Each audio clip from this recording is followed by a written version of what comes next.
All right, folks, continuing with our breaking news coverage. Joining me now is someone who was just with former President Trump tonight, newly Trump-endorsed Connecticut GOP Senate candidate Leora Levy. Leora, it's so great to have you with us this evening. Thanks for joining. Thank you very much for inviting me on. And I was just with the president, and he was all business. We were talking about my race, but personally, I would like to express my shock and disgust at what's happening. I feel like this is more like a banana republic or a dictatorship like Cuba, where the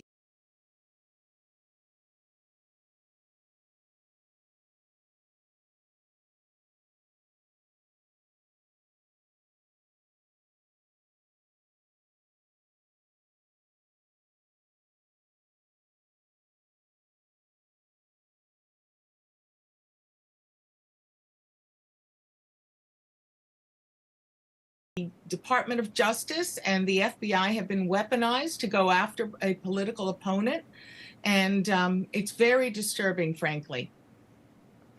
Leora, I know a lot of Americans are concerned tonight.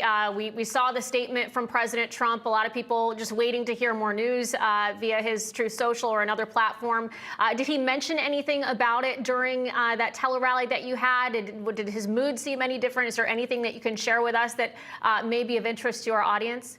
He was in a great mood. He is an extremely strong person, and he has withstood a lot. Since he became president, there was the Russia, and collusion and everything that they threw at him, so much obstruction and resistance, and look what he accomplished. Our country was energy independence. Inflation was 1.5%. Gas was around $2 or less, depending on where you lived. Everybody who wanted to work had a job. The highest employment numbers on record for women, Hispanics, African Americans, young people. Our country was much better off. And by the way, look at everybody's 401ks and let me know how much better off we were then. So this is really just, this to me is a partisan witch hunt. And I'm very sorry that this is happening in our country.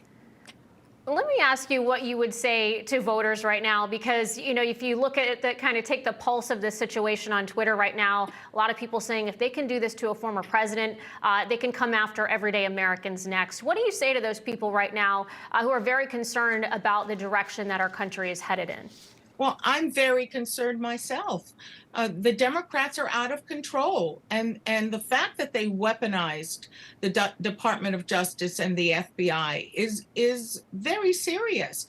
And they've just added 87,000 IRS agents to go after everyday Americans.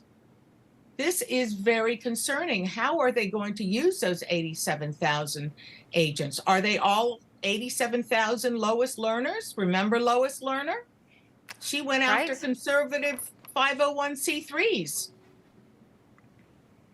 Yeah, a lot of folks concerned about that tonight, and we are getting a lot of statements pouring in. Of course, we just read the statement from Governor Ron DeSantis of the state of Florida. Kristi Noem also tweeting out. She says the FBI raid on President Trump's home is an unprecedented political weaponization of the Justice Department. They've been after President Trump as a candidate, as president, and now as a former president. Using the criminal justice system in this manner is un-American. And I think the question that we're seeing from a lot of folks right now is what next? What comes next? You see Liz Cheney saying she will stop at nothing. Liz Cheney's going to stop at nothing to ensure former President Trump is President Trump is number 47 in the next administration. Your thoughts? I agree with you. They will stop at nothing, it seems, to make sure that President Trump doesn't run again. And this is un-American. It is absolutely un-American. No matter what your political philosophy, this is not right to persecute your political opponents this way. Leora Levy, thank you so much for joining us tonight, and best of luck with your campaign. Thank you. It feels great here on the ground. I am very optimistic. We did have 32,619 people on the telephone rally with President Trump. And the outpouring that I've experienced as I drive around the state has been amazing. So thank you so much for having me, and I look forward to speaking to you again. Likewise, we will have you back soon. More on this, folks, this developing story.